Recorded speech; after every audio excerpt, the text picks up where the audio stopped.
இந்தியாவின் number 1 masala brand ஆச்சி மசாலா வழங்கும் மணிச் செய்திகள்.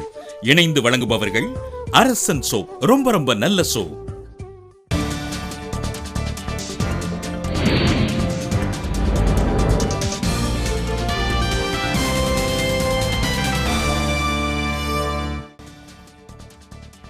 டெல்லி, மும்பை, சென்னை உட்பட நாடு முழுவதும் 70 இடங்களில் வருமான வரித்துறையினர் அதிரடி ஆய்வு.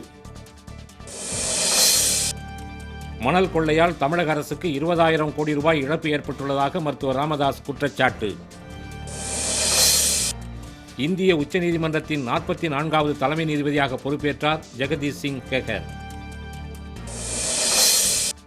முதலமைச்சர் ஓ பன்னீர்செல்வம் தலைமையிலான அமைச்சரவை கூட்டத்தில் தமிழக வறட்சி பாதிப்புகள் குறித்து ஆலோசனை. சென்னையில் கூடிய திமுக பொதுக்குழுவில் கட்சியின் செயல் தலைவராக அறிவிக்கப்பட்டார் மு.க. ஸ்டாலின்.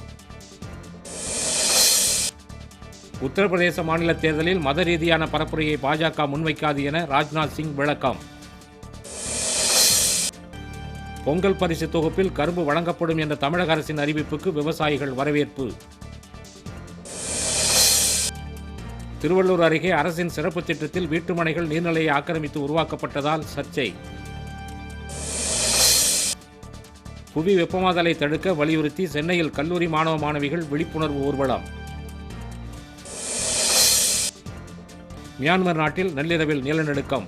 அருணாச்சல பிரதேச மாநிலத்திலும் உணரப்பட்டதால் மக்கள் பீதி. இந்தியாவின் நம்பர் 1 மசாலா பிராண்ட் ஆச்சி மசாலா வழங்கிய மணிச் செய்திகள். இணைந்து வழங்கியவர்கள் அரசன் சோப். ரொம்ப ரொம்ப நல்ல சோப்.